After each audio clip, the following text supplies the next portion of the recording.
Hey, I'm Chris Carter, and I'm a mortgage broker.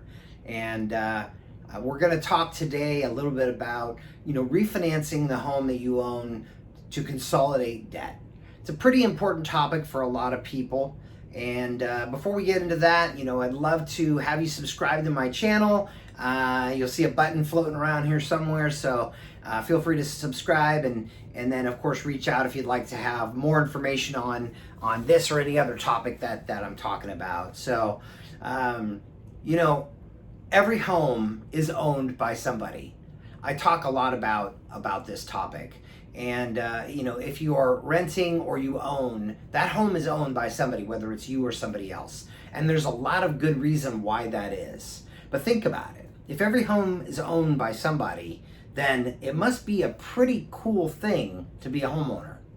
I am, and I love doing mortgages because it gives me the opportunity to help people achieve the American dream. And I believe wholeheartedly in mortgage finance and real estate ownership as the key or the cornerstone of anybody's fiscal wealth. Now, there are lots of people out there that'll banter with me on that and tell you that, stocks are better or something else is better, and that's fine, and they're entitled to their opinion, but this is my opinion, and I think it's pretty valid. So feel free to reach out if you want to know more about, how I feel about this and why it's so important, but owning a home is important. So let's talk a little bit about, protecting your home and protecting your income and refinancing to consolidate debt. So 65% of the people out there, of the population in the United States, own the home they live in.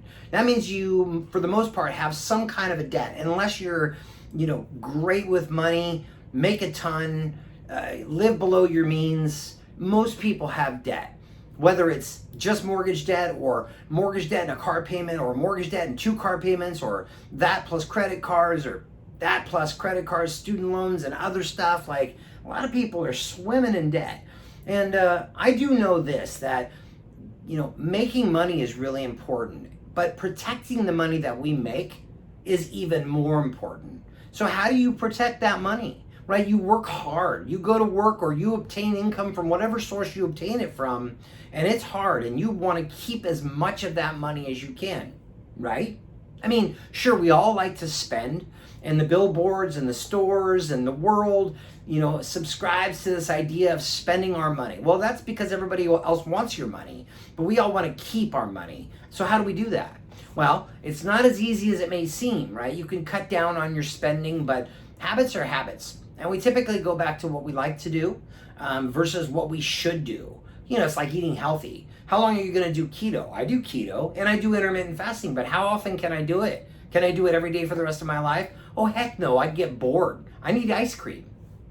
So, let's talk about refinancing to consolidate debt. So if you own a home, again, you're off to a great start. And then, the income that we have, how do we protect it? Well, do you have the lowest mortgage payment available? If you own a home, you have a mortgage payment. Not everybody does, but most of us do, right? So do you have the lowest payment available? Have you considered refinancing if you don't have the lowest payment available in the market? If you don't know what that lowest rate or lowest payment is, talk to a qualified mortgage professional, ideally an independent mortgage broker, because we have access to the best pricing, the best products, and the best terms available to consumers. Now, the lowest payment may not be your objective. Maybe you want to pay off your debt sooner, which is a great thing to do. So maybe you want to shorten the term, and you want the lowest interest rate for that shortened term. A great thing. Again, talk to a qualified mortgage professional about how to achieve that. Now, if you don't just have a mortgage and you have other debt, like credit cards, car payments, student loans, personal debts, equity lines, all that stuff, those are credit items, right? And these creditors, they want to make as much money off of you as they can. So what are they going to do? They're going to give you a higher interest rate. They're going to give you shorter terms because they want their money sooner, right? So how do they achieve that? Well, they give you a higher interest rate, so you have to pay them interest on the capital or the principal that you've borrowed from them, and they're going to give you a shortened term, 2 to 5 to 7, 8 years, maybe longer.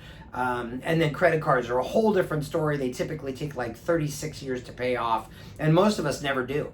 We really just don't. We have these revolving debt balances, and we could talk, more about how much money we're spending on credit card interest, and it's just another topic for another day. But I don't subscribe to high credit card balances. I don't think it's a great thing. So you have this debt. Well, what do you do with it? Well, you have this house that inevitably is going up in value, right? Because that's what inflation and the sign of the times. This is what happens, right? Our house goes up in value.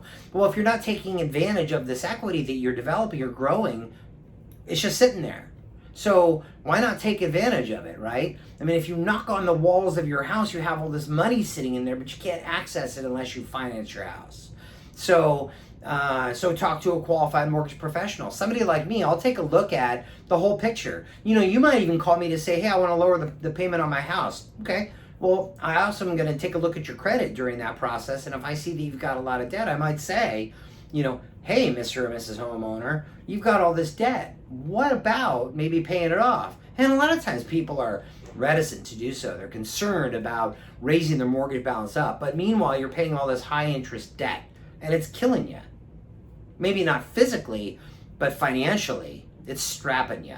Nobody wants to be strapped. So what do? So maybe we'll take a look at, if you have enough equity, paying off these high interest debts, or paying off these high payment short term debts, and consolidating them into the mortgage. And then you're going to maybe save all this money every month. Well, what are you going to do with that money?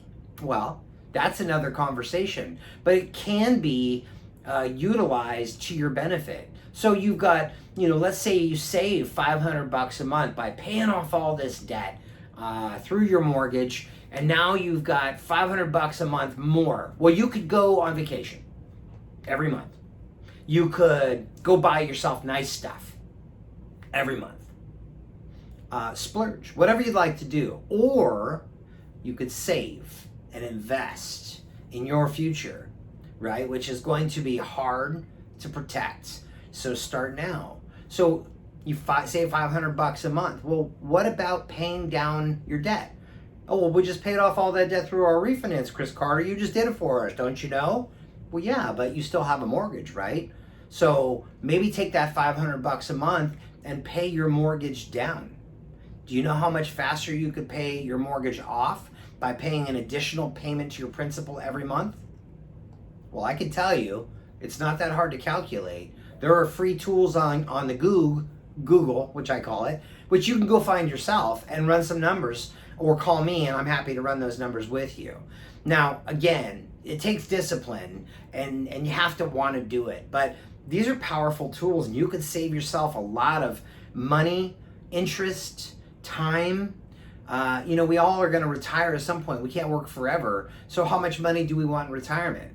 Well, what if you instead took this $500 a month and went and bought another piece of real estate and put a renter in it? Now you've got cash flow on top of your cash flow, and now you're building wealth. These are some really great opportunities. Tools for the future, right? As I call them. So, invest in yourself, invest in your future, achieve your financial goals. I can't do it for you. I can only do it for myself. My family thanks me for the wealth that I create, but I am happy to help you achieve your financial goals, and I love doing it. I've been doing it a long time, and I'll probably be doing it a long time more. And I'm not as young as I look. Maybe I don't look young to you, but I've been doing it a long time, and I love what I do, and I still have a ton of passion around it. And again, I would love to help you achieve your financial goals. So feel free to reach out. We can have a one-on-one chat. Again, feel free to subscribe to my channel. I would love to be friends, and tell other people about me, and hopefully you'll see more of my videos. And until we speak, keep up the good work.